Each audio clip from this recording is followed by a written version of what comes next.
Hello everyone, welcome to Edubolt. मैं हूँ educator Sharanya और आज की जो करंट अफेयर्स की टॉपिक है ये एक बहुत ही दिलचस्प कहानी है। न्यूज़ तो यही है कि पाकिस्तान में ट्रेन हाईजैकिंग हुई है, जो कल का ही न्यूज़ है। एंड बालोच इंसर्जेंसी की जो हिस्ट्री है और रिसेंट अटैक की रीज़न क्या है, इसके बारे में हम बात करेंगे। तो एडुबोल्ट एक ऐसा प्लेटफॉर्म है जहाँ पे आप 1-to-1 मेंटरशिप्स अवेल कर सकते हैं। यहाँ पे मैं एडुकेटर शरण्या आपको environment, internal security, agriculture, science, technology, zoology optional and current affairs के ऊपर भी मेंटरशिप प्रोवाइड करती हूँ। अगर आपको मेरे साथ सेशन में ज्वाइन करना है तो आप 5 to 6 PM ऑल डे मैं अवेलेबल हूँ। इसके अलावा आप कोई भी अपने हिसाब से टाइम को शेड्यूल कर सकते हैं और मेरे साथ क्लास ज्वाइन कर सकते हैं। तो सेशन कैसे बुक करना है ये एक बार मैं दिखा दूँ। एडुबोल्ट के वेबसाइट पे आपको जाना है एंड वहाँ पे आपको साइन अप करना है अपना मेल आईडी को यूज़ करके।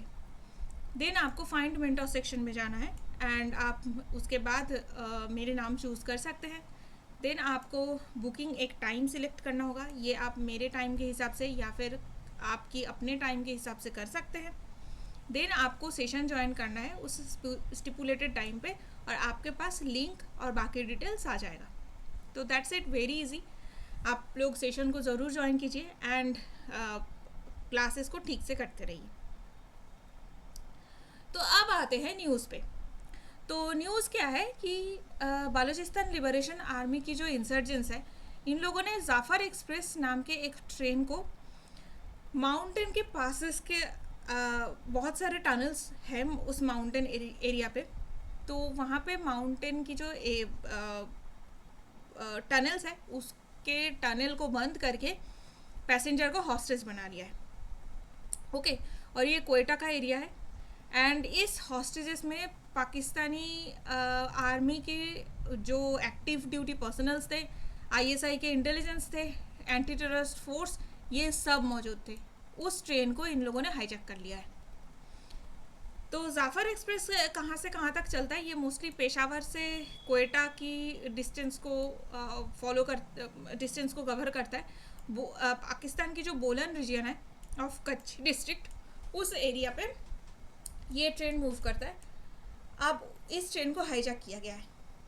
अब इस पे एक बहुत ही मज़ेदार बात है कि जाफ़र एक्सप्रेस को ही क्यों टारगेट किया, क्योंकि एक बालोच लीडर थे, जाफ़र खान जमाली नाम था उनका। वो मोहम्मद अली जिन्ना के बहुत क्लोज अलाई थे। एंड बालूचिस्तान की जो नेशनलिज्म है वो पाकिस्तान के साथ हमेशा इन लोगों की प्रॉब्लम चलता रहता है। तो मोहम्मद अली जिन्ना की जो क्लोज अलाई थे, उनके नाम के एक्सप्रेस को इन लोगों ने हाईजैक कर लिया है। ओके, तो अब तो न्यूज़ इतना है। बट कभी कभार क्या होता है कि जब भी हम पढ़ते हैं, स्पेसिफिकली इंटरनेशनल रिलेशन जब पढ़ते हैं, तो कुछ कुछ ऐसे स्टोरीज़ हमें अगर पता नहीं होता, हिस्ट्री नहीं पता होता है, तो उसके आगे की प्रॉब्लम्स क्या चल रही है, जियोपॉलिटिक्स क्या चल रही है नेशनल लेवल पे, इंटरनेशनल लेवल पे, ये हमें पता नहीं चलता। तो अभी हम क्या देखेंगे कि बालूचिस्तान की हिस्ट्री क्या रही है, कॉन्फ्लिक्ट की रीजंस क्या रही है। बालूचिस्तान के साथ साथ हमेशा इंडिया की नाम आती है कभी कभार, जहाँ पे पाकिस्तान एक्यूज़ करते रहते हैं। तो इंडिया कैसे जुड़ गए ये सारे चीज़ों के बीच में, एंड इंडिया की कंसर्न क्या है, फॉरेन इंटरवेंशंस क्या क्या रही है, ये सारी चीज़ को लेके हम बात करेंगे। तो फर्स्ट हमें देखना है बालूचिस्तान का लोकेशन क्या है। तो बालूचिस्तान एक पार्ट है जो मोस्टली पाकिस्तान की सबसे बड़ी पार्ट है। इसके अलावा ईरानियन एक रीजन है, ईरान की प्रोविंस है सिस्तानी बालूचिस्तान। ये वेस्टर्न बॉर्डर है, this is Sistani Balochistan province. इसके साथ पाकिस्तान की बालूचिस्तान पार्ट है। ईस्ट में नॉर्थ वेस्ट में है अफ़गानिस्तान का हेलमंद प्रोविंस। इस एरिया पे भी बालोच जो ट्राइब्स है वो रहते हैं। इसमें एक चीज़ याद रखना है कि बालोच जो ट्राइब्स है वो कोई एक स्पेसिफिक ट्राइब नहीं है, इनमें बहुत सारे ट्राइब्स मौजूद है, नोमैडिक ट्राइब्स है ये। और ये सब उस एरिया में रहते हैं, ठीक है। एंड साउथ में है गल्फ ऑफ ओमान, और ईस्ट में पाकिस्तान का हिंद प्रोविंस है। तो ये बेसिकली बालूचिस्तान का लोकेशन है। तो बालूचिस्तान एक्चुअल जो एरिया है वो Pakistan, west Pakistan, east Iran and south Afghanistan से जुड़ा हुआ है। ओके, अब आते हैं बालूचिस्तान की हिस्ट्री पे। तो बालूचिस्तान की जो किंगडम था, कलत किंगडम कहते हैं इसे, खनत कलत इसका नाम है, क्योंकि वहाँ पे जो राजा थे, जो या फिर नवाब थे, सरदार थे, उन्हें खान कहा जाता था। तो उनके नाम से, जैसे सुल्तान से सल्तनत, वैसे ही खान से खनत बनाया गया। तो इसका इस्टेब्लिश किया था 1666 में मीर मोहम्मद। और इस टाइम, उसके पहले ये जो पार्ट था, ये पार्ट शाहजहां के एटलीस्ट टाइम पे जो मुगल की कंधार प्रोविंस था अफगानिस्तान में, कंधार प्रोविंस का पार्ट हुआ करता था। उसके बाद से मीर मोहम्मद ने फर्स्ट खान थे वो, और कलत का किंगडम बनाया था। 1758 में नासिर वन ऑफ कलत, जो खान थे नासिर वन, उन्होंने अफगानिस्तान की पैरामाउंसी को एक्सेप्ट किया था। तो एक्चुअली जो अफगानिस्तान एक मतलब अफगानिस्तान के अंडर एक ऐसे सेमी इंडिपेंडेंट स्टेट हुआ करता था। उसके बाद क्या हुआ, इंडो अफगान वॉर हुआ था ब्रिटिश के साथ। उसके बाद ब्रिटिश ने साउथ की तरफ ये किंगडम के ऊपर भी हमला किया था। 1839 में ब्रिटिश ने कलत को इन्वेड किया, एंड उस टाइम के जो खान थे वो इस इन्वेशन के टाइम पे मारे गए। ओके, उसके बाद क्या हुआ कि जब खान की डेथ हो गई तो इस एरिया पे थोड़ा सा गड़बड़ी तो हुई है, क्योंकि किंगडम टूट गया, और किंगडम की जो जितनी पार्ट हुई उस पार्ट के बीच में डिस्प्यूट होने लगा। तो 1869 पे जो ब्रिटिश उस एरिया के ब्रिटिश रिप्रेजेंटेटिव हुआ करते थे, उन्होंने क्या किया, इस डिस्प्यूट को ठीक किया था। तो उसके बाद 1869 के बाद इस रीजन पे ब्रिटिश के इन्फ्लुएंस धीरे धीरे बढ़ने लगा, क्योंकि उन्होंने डिस्प्यूट को रिजॉल्व किया है, तो उनका जो रेस्पेक्ट था वो भी बढ़ गया। अब इसके बाद क्या हुआ कि 1876 में जो ये रीजन है, इसमें 2 पार्ट में डिवाइड हो गया। एक चीफ कमिश्नर्स प्रोविंस जो ब्रिटिशर्स के अंडर में, डायरेक्ट अंडर में है, और उसके बाद 4 ऐसा प्रिंसली स्टेट जो एज एन इंडिपेंडेंट स्टेट काम करता है। एक था कलत, दूसरा था खरन, तीसरा मकरन, और चौथा है लासपेला। ये 4 प्रिंसली स्टेट फॉर्म हुआ, ठीक है। और जो नॉर्दर्न प्रोविंस है, नॉर्दर्न रीजन का पार्ट है, वो डायरेक्टली ब्रिटिशर्स के कंट्रोल में रहा, ठीक है। अब क्या हुआ, 20th सेंचुरी की स्टार्टिंग से जब पूरे ब्रिटिश इंडिया में ही इंडिपेंडेंस की बात होने लगी, तो हमारे इस एरिया के जो एडुकेटेड बालोच ट्राइब्स थे, उन लोगों ने भी इंडिपेंडेंस की मांगे सोचना स्टार्ट की। अब 1930-31 में राउंड टेबल कॉन्फ्रेंस हुआ, तो उस टाइम पे बालूचिस्तान की जो प्रिंसली स्टेट है उनको भी बुलाया गया। अब वहाँ पे जाके उन लोगों को लगा कि अरे ये तो सोच रहे हैं कि बालूचिस्तान जो है वो इंडिपेंडेंट स्टेट नहीं है, क्योंकि अगर कंप्लीट इंडिपेंडेंट स्टेट होता, प्रिंसली स्टेट नहीं, मतलब ब्रिटिश के अंडर प्रिंसली स्टेट नहीं होता, तो फिर इनको तो बुलाते नहीं। अफगानिस्तान को जैसे नहीं बुलाया गया, तो बालूचिस्तान को भी नहीं बुलाना था। तो इन लोगों ने क्या किया, नेशनल मूवमेंट करने के लिए अंजुमन-ए-इत्तेहाद बालूचिस्तान, ये एक नेशनल मूवमेंट स्टार्ट किया 1931 में। इसके बाद क्या हुआ, ये जो मूवमेंट स्टार्ट हुई, इस टाइम पे आज़म खान को एज ए खान ऑफ कलत बनाया गया, एंड इनके अंडर में एक कॉन्स्टिट्यूशनल गवर्नमेंट बनाया गया।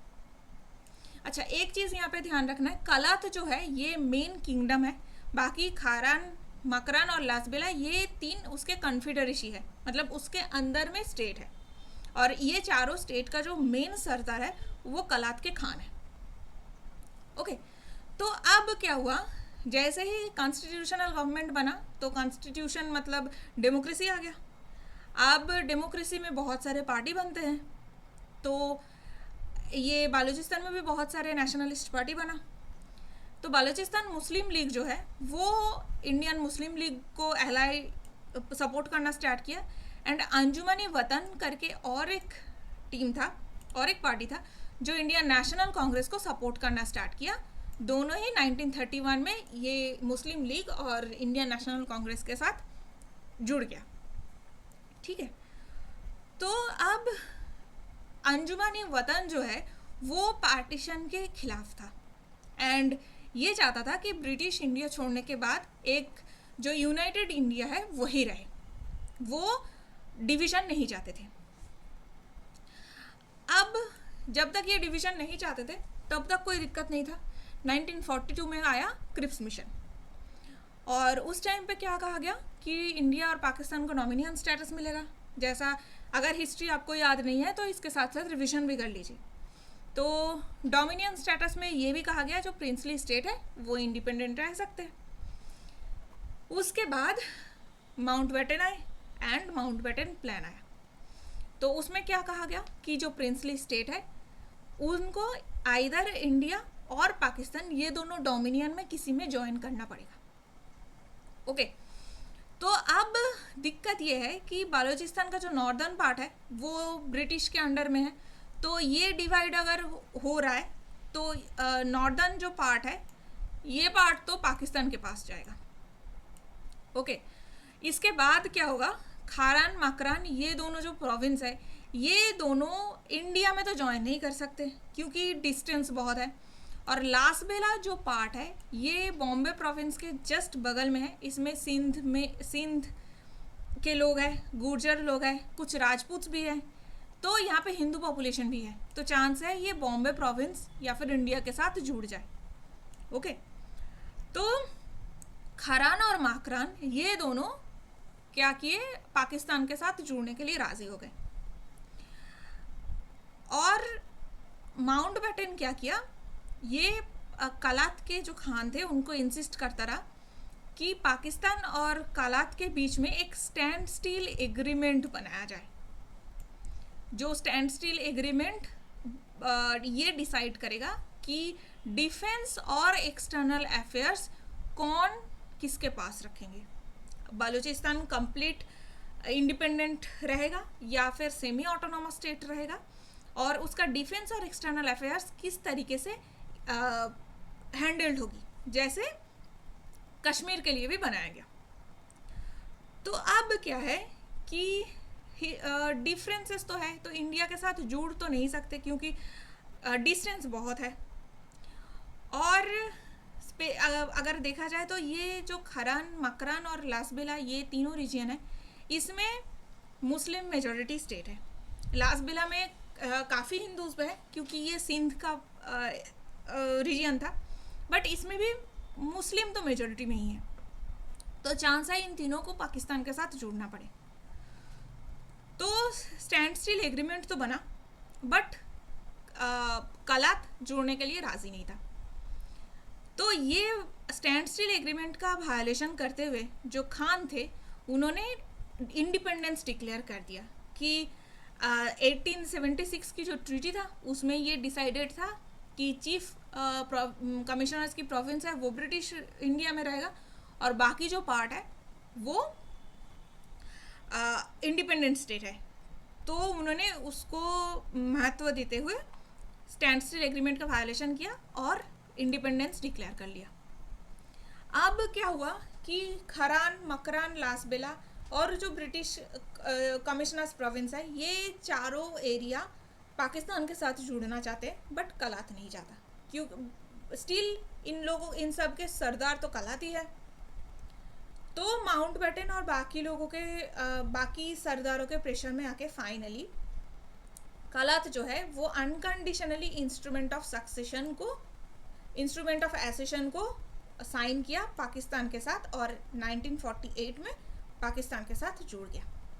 ठीक है, तो यहाँ तक तो था कि पाकिस्तान के साथ जुड़ा कैसे, पहले नहीं जुड़ना चाहते थे। जैसे सिमिलरली नॉर्थ वेस्ट फ्रंटियर जो प्रोविंस है वो भी पाकिस्तान के साथ नहीं जुड़ना चाहता था, क्योंकि यहाँ पे पश्तून ट्राइब की ट्राइबल पॉपुलेशन था और वो अफ़गानिस्तान और जो पाकिस्तान के पश्तून्स है उन सबको मिलके एक इंडिपेंडेंट स्टेट रहना चाहते थे आइदर, और इंडिया के साथ जुड़ना चाहते थे। आई होप खान अब्दुल गफ्फार खान के बारे में आप सब ने पढ़ा है। तो बालूचिस्तान का भी सेम सिचुएशन था। अब कन्फ्लिक्ट कहाँ से स्टार्ट हो रहा है, तो कलात के जो खान थे उन्होंने तो इंस्ट्रूमेंट ऑफ एक्सेशन ज्वाइन कर लिया, साइन किया। उसके बाद क्या हुआ, ये जो कलात की कॉन्स्टिट्यूशन बन गई थी, लेजिस्लेचर बन गई थी, तो ये स्टेट लेजिस्लेचर नहीं चाहते थे पाकिस्तान के साथ ज्वाइन होना। और उनके खान के जो भाई थे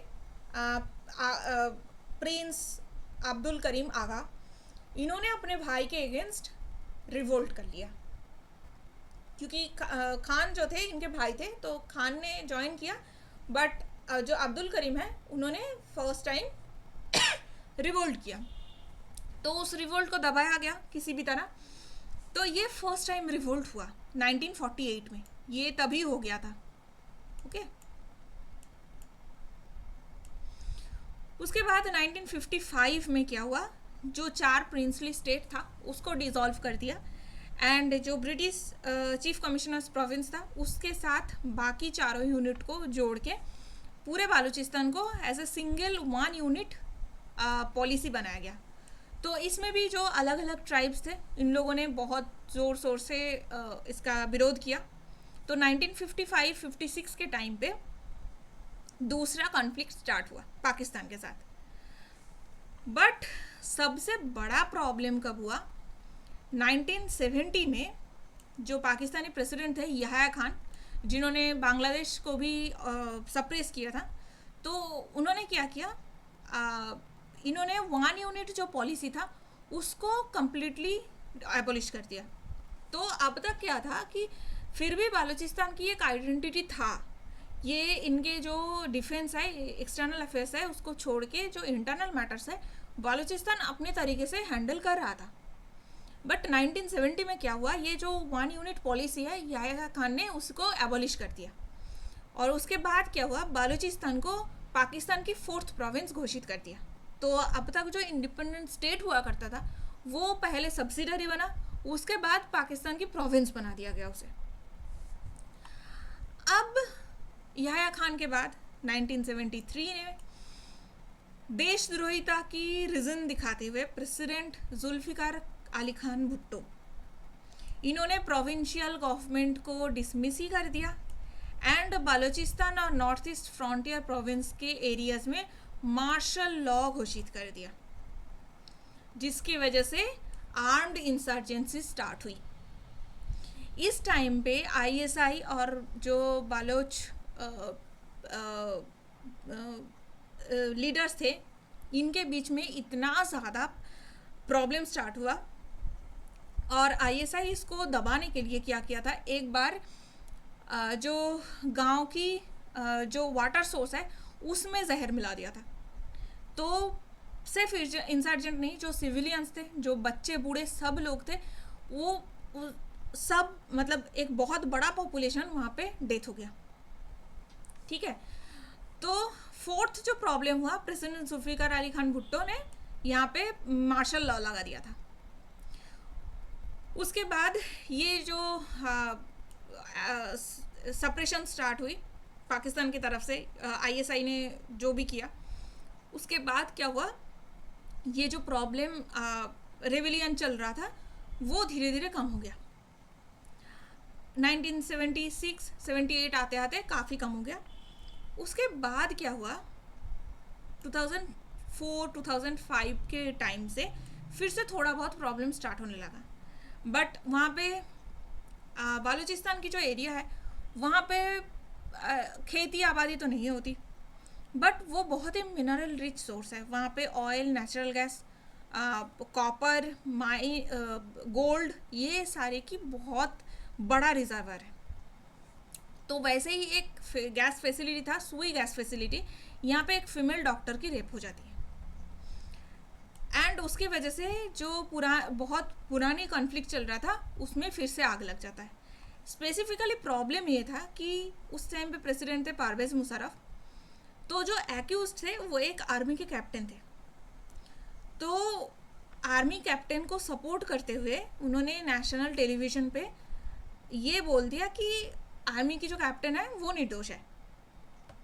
उसके वजह से फिर से ये जो रेबेलियन था ये दोबारा स्टार्ट हुआ कि मतलब फीमेल हो मेल हो, क्या इन लोगों की कोई ह्यूमन राइट्स नहीं है।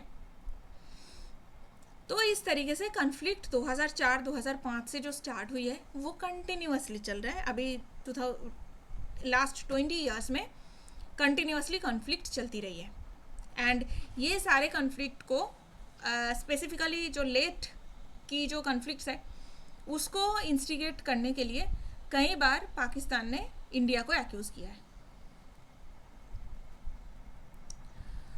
तो अब क्या हुआ था 2009 में, खान जो थे कलात के, मीर सुलेमान दाऊद, इन्होंने डिक्लेयर किया बालूचिस्तान को as an independent Balochistan. Okay, तो और ये कौन कौन से एरिया को क्लेम किया है? सिस्तान बालूचिस्तान प्रोविंस जो ईरान का पार्ट है, as well as Pakistani Baluchistan. But surprisingly इन्होंने अफगानिस्तान के जो बालोच रीजियंस है हेलमंद प्रोविंस में, उस रीजियन को इंक्लूड नहीं किया। अब इसमें एक चीज़ आता है, कभी कभार न्यूज़पेपर में ऐसे इन्फोग्राफिक्स बहुत अच्छे तरीके से आते हैं, उसको हमेशा पढ़ते रहना। जैसे ये टाइम्स ऑफ इंडिया की है, इसमें क्या है कि बालूचिस्तान लिबरेशन आर्मी क्या है, ये 2011 से एक्टिव है और सेपरेटिस्ट ग्रुप है। इनका मतलब जो डिमांड है वो सेपरेशन है from Pakistan. And Majeed brigade जो अभी रिसेंटली बहुत ज़्यादा नाम पे है, वो क्या है, BLA का सुइसाइड स्क्वाड है। ये आपको याद रखना होगा। अब तक हमने पाकिस्तान के बालूचिस्तान के साथ प्रॉब्लम तो पता किया, अब ईरान के साथ प्रॉब्लम पता करते हैं। तो ईरान में जो बालूचिस्तान का प्रोविंस है वो सिस्तान बालूचिस्तान नाम है इसका। ये प्रोविंस है, पाकिस्तान का ये पार्ट है एंड अफगानिस्तान की ये हेलमंद प्रोविंस का पार्ट है। तो ये है बालूचिस्तान का एरिया, इसमें सिस्तान बालूचिस्तान जो है वो ईरान का पार्ट है।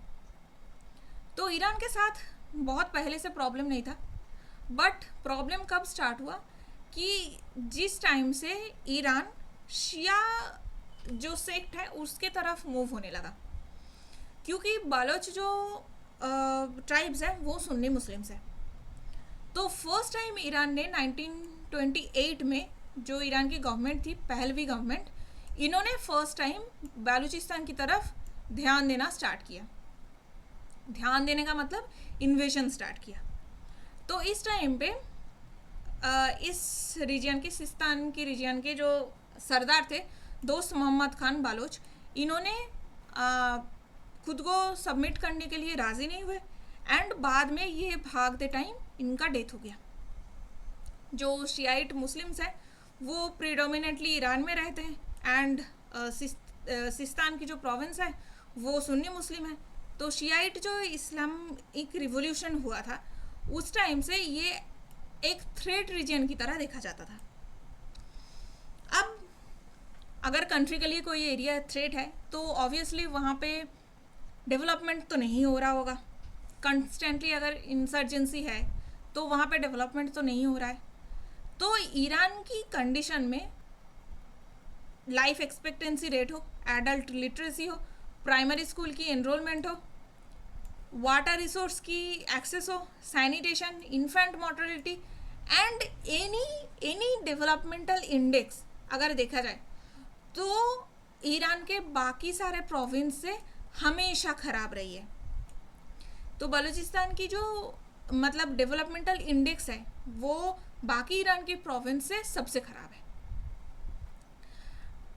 अब इस एरिया पे नेचुरल रिसोर्स बहुत ज़्यादा है, जिसमें गोल्ड है, कॉपर है, गैस है, ऑयल, यूरेनियम, एवरीथिंग, एवरी मतलब जो मेन मेन मिनरल रिसोर्सेस होते हैं किसी कंट्री के लिए, वो सब बलूचिस्तान के एरिया पे है. But still lowest per capita income in Iran. तो यहाँ पे डेवलपमेंट नहीं है, रिलीजियस इंसर्जेंसी है. इवन देखा जाता है कि 80% ऑफ बालोच जो है वो पॉवर्टी लाइन के नीचे है. तो इस एरिया पे माइनिंग ठीक से नहीं हो सकता, डेवलपमेंट ठीक से नहीं है. तो मोस्टली फाइनेंशियल प्रॉब्लम ही ईरान के साथ है. ओके, तो पाकिस्तान की हमने प्रॉब्लम देख लिया जो पॉलिटिकल प्रॉब्लम है, एंड ईरान की भी जो प्रॉब्लम है वो रिलीजियस और इकोनॉमिक प्रॉब्लम है. ओके, तो अब मॉडर्न जो बलोच नेशनलिज्म है उसकी डिमांड क्या रही है? तो उसकी डिमांड बहुत टाइप के हैं, जैसे कल्चरल, इकोनॉमिक, पॉलिटिकल राइट. तो कल्चरल तो होगी क्योंकि बलोच की जो कल्चर है, बलोच कल्चर, वो ना तो कम्प्लीटली पाकिस्तान के साथ, पाकिस्तान के बाकी एरियाज़ के साथ मिलता है, ना ईरान के बाकी एरियाज़ के साथ मिलता है, ना इवन अफगानिस्तान के पश्तून और बाकी ताजिक और डिफरेंट डिफरेंट ट्राइब से मिलता है. तो बेसिकली बालोच जो लोग हैं वो उनकी पॉपुलेशन काफ़ी ज़्यादा है, बट तीनों देश में बटा हुआ होने की वजह से तीनों जगह पे ही ये माइनॉरिटी में है. तो इनके कल्चरल राइट भी ठीक से नहीं है, इकोनॉमी तो बहुत ही ख़राब है, फाइनेंशियल सिचुएशन के बारे में हमने देख लिया है, पॉलिटिकल राइट्स भी इनकी नहीं है. तो इनकी डिमांड ये रही है कि पॉलिटिकल ऑटोनॉमी हो, एंड कुछ कुछ ट्राइब्स की तो सेसेशन की भी डिमांड है कि वो अलग ही होना चाहते हैं, एंड एक इंडिपेंडेंट स्टेट ऑफ बलूचिस्तान बनाना चाहते हैं. तो दिस इज़ बलूचिस्तान की फ्लैग. तो इनकी डिमांड क्या रही है? Unification and independence of Balochistan, a democratic socialistic system guided by Islamic universalism, सरदारी जिगला सिस्टम को एबॉलिश करना, free compulsory education for Baloch, equality for Baloch people. तो नॉर्मली अगर देखा जाता है, कोई अगर मुस्लिम ट्राइब है वो नॉर्मली वुमेन को सप्रेस करना ही चाहते हैं, जैसे ईरान में होता है, जैसे इराक में हुई है, सीरिया, अफ़गानिस्तान, बहुत सारे एरियाज़ में है. बट यहाँ पे बलोच जो वुमेन है उनकी राइट की बात होती है, एंड जो बलोच कल्चर है उनको भी प्रमोशन की ये डिमांड करते हैं. ओके, तो ये उनकी कुछ कुछ डिमांड्स रही है.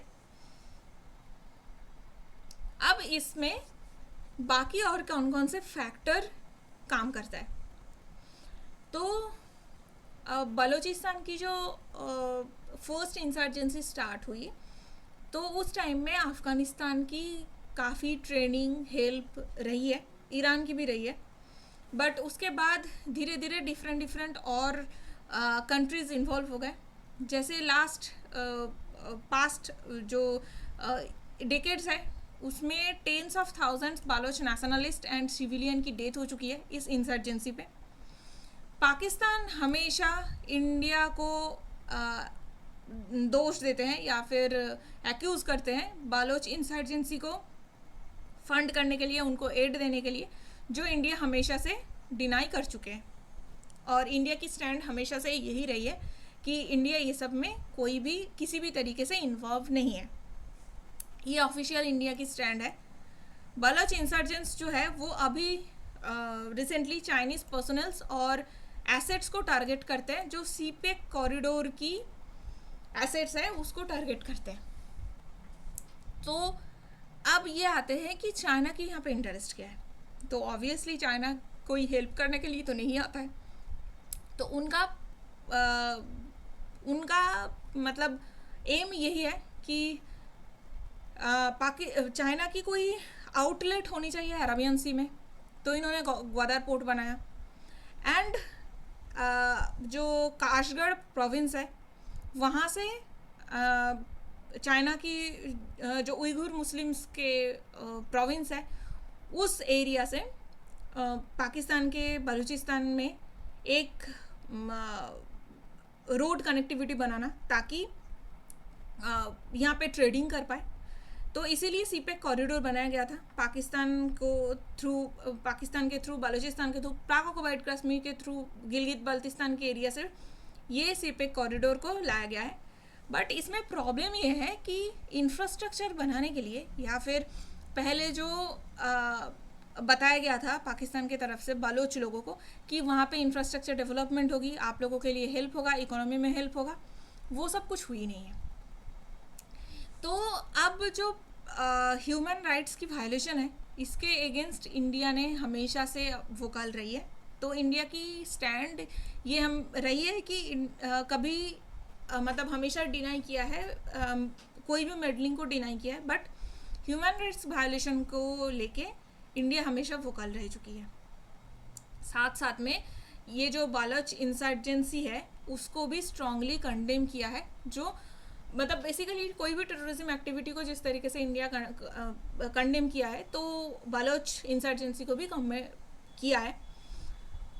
बट इनके अटैक का रीज़न यही है कि जो भी इंफ्रास्ट्रक्चर डेवलपमेंट की फेथ रही है, फाइनेंशियल हेल्प की फेथ रही है, वो सारे कभी फुलफिल नहीं हुआ है।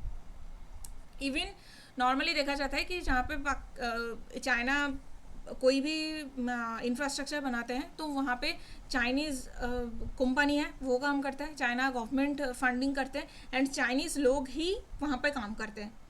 तो ग्वादर के पास बालोच लोगों की इंटरफेरेंस ना हो, उनको ना लिया जाए, इसलिए एक अलग तरीके से न्यू शहर बना दिया गया है चाइना के लोगों के लिए। तो ये जो मतलब वहाँ के लोगों को इन्वॉल्व ना करना, ये सारे कंटिन्यूसली एक मतलब फेथ जो पाकिस्तान गवर्नमेंट के ऊपर था वो धीरे धीरे लैग हुई है। तो यही सारा प्रॉब्लम है, फाइनेंशियल, इकोनॉमिक, रिलीजियस, पॉलिटिकल, बहुत सारे रीजंस है। जैसे इंडिया में अभी जो बालोच लोग हैं वो कुछ इंडिया में भी है। तो इंडिया के जिस टाइम पे सप्रेशन बहुत ज़्यादा था तो इंडिया में भी ये लोग मार्च निकाले थे। तो कंटिन्यूस इंटरवेंशन बाकी कंट्रीज़ की रही है। ये कंसर्न इंडिया के लिए भी है कि चाइना की जो इन्फ्लुएंस है वो अरेबियन सी में या फिर जो इंडियन ओशन की रीजन है उस एरिया पे ना पड़े। तो दैट्स इट, अभी रीज़न तो यही सारा था and that's it for the day. ये स्टोरी आई होप आपको समझ में आई होगी। एंड यूपीएससी में जो GS2 का पार्ट है इंडिया इंटरनेशनल रिलेशन, इसमें हिस्ट्री को अगर आप ना जानेंगे तो अभी की जियोपॉलिटिक्स को समझना बहुत मुश्किल है। तो हर एक हिस्ट्री, छोटी छोटी हिस्ट्री ही हमें जानने की बहुत ज़रूरत है, तभी जो एनालिटिकल क्वेश्चंस है उसको मेंस में सॉल्व कर पाएंगे। आई होप ये वीडियो आपको समझ में आ रहा है। एंड अगर इसके ऊपर आपको और भी कुछ चीज़ें जानना है तो आप मेरे साथ सेशन ज्वाइन कर सकते हैं। एडुबोल्ट ऐप के थ्रू भी आप ज्वाइन कर सकते हैं जो गूगल प्ले स्टोर और ऐप स्टोर में अवेलेबल है। तो इसको ज़रूर देखिए एंड मेरे जो मैपिंग सीरीज़ ऑलरेडी चल रहा है उसको पढ़ते रहिए, उसको देखते रहिए। करंट अफेयर्स की भी सीरीज़ चल रही है और इसमें कुछ और न्यू टॉपिक के साथ कल फिर से आ जाएंगे। अगर आपको कोई भी सवाल है हमारे सेशन से रिलेटेड तो आप टेलीग्राम चैनल पे हमारे साथ कांटेक्ट कर सकते हैं। इसके अलावा preparation@ease ये मेरी अपनी चैनल है, इस पर मैं यूपीएससी और जो वनडे एग्ज़ाम्स है उसके लिए कुछ हेल्प सबको करती रहती हूँ। आप इसमें भी ज्वाइन कर जाइए। न्यू वीडियोस के साथ कल फिर से मिलेंगे एंड तब तक के लिए गुड लक।